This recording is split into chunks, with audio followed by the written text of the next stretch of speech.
दिल्ली के उपराज्यपाल विनय कुमार सक्सेना ने एक 15 पन्नों की चिट्ठी लिखी है दिल्ली के पूर्व मुख्यमंत्री अरविंद केजरीवाल को और कहा है कि आपका रवैया दोहरा रहता है और आपकी निष्क्रियता के कारण ही दिल्ली की ये मौजूदा स्थिति बनी हुई है।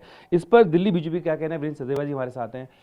जो एलजी कह रहे हैं, चिट्ठी में लिखा है, वही आप भी इत्तेफाक रखते हैं?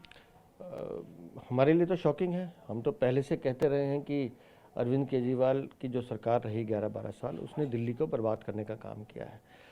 लेकिन जो पत्र मैंने पढ़ा माननीय उपराज्यपाल जी का, और उनके हिसाब से अरविंद केजरीवाल ने प्रदूषण पे जो जवाब दिया था, कि जो एलजी साहब बता रहे हैं कि 2016-17 में जब उन्होंने कहा कि प्रदूषण की स्थिति गंभीर है और अरविंद केजरीवाल की सरकार को कुछ करना चाहिए, तो अरविंद जी का ये जवाब कि ये 15-20 दिन की समस्या है, मीडिया एक्टिविस्ट उठाएंगे, कोर्ट में लेके जाएंगे और फिर विषय ख़त्म हो जाएगा।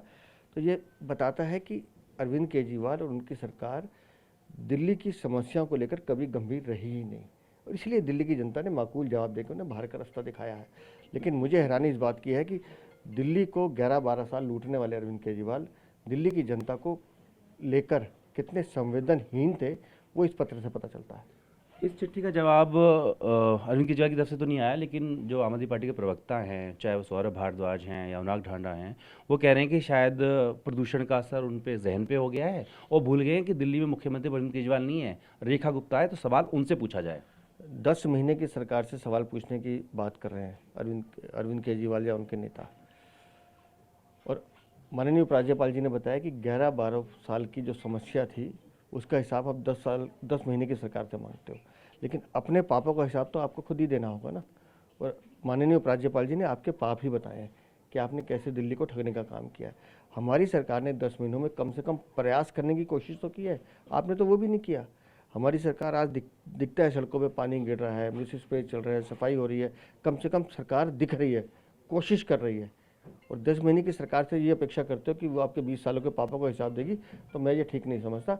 हमारी सरकार समय आने पे, जब 5 साल बाद हम अकाउंटेबिलिटी पे आएंगे ना, कि 5 साल में हमने क्या काम किया, तो हम गर्व से उठा के कह सकते हैं कि बीजेपी की सरकार ने ये किया है। लेकिन आपके 20 सालों के पापों का हिसाब हम नहीं देंगे। उधर जो आम आदमी पार्टी में आपके काउंटर पार्ट हैं सौरभ भारद्वाज, वो ये कह रहे हैं कि एलजी के खिलाफ उनके पास बहुत सारी चीज़ें मटेरियल है, इंक्वायर करेंगे। दावा ये भी कर रहे हैं कि दिल्ली में जो है परिवर्तन हो सकता है। देखिए, वो जो माननीय उपराज्यपाल जी के लिए जो शब्द उपयोग कर रहे हैं, तो मुझे लगता है सौरभ भारद्वाज ने ठीक से पत्र पढ़ा नहीं है। उस पत्र के आखिर में लिखा है, जब किसी से कोई गिला रखना तो अपने सामने आईना रखना। तो सौरभ भारद्वाज को एक बार अब आईना देख लेना चाहिए कि 12 साल में उन्होंने क्या किया है और क्या क्या कर्म अभी ऐसे हैं जो उनके नहीं खुले हैं, वो भी खुलने बाकी हैं। बात का शुक्रिया। तो बहरहाल दिल्ली में प्रदूषण को लेकर सियासत जारी है, जहां पर सत्ता पक्ष और विपक्ष एक दूसरे पर आरोप प्रत्यारोप कर रहे हैं। वीडियो सहयोगी जितेंद्र भाटी, टीवी 9 भारतवर्ष, दिल्ली।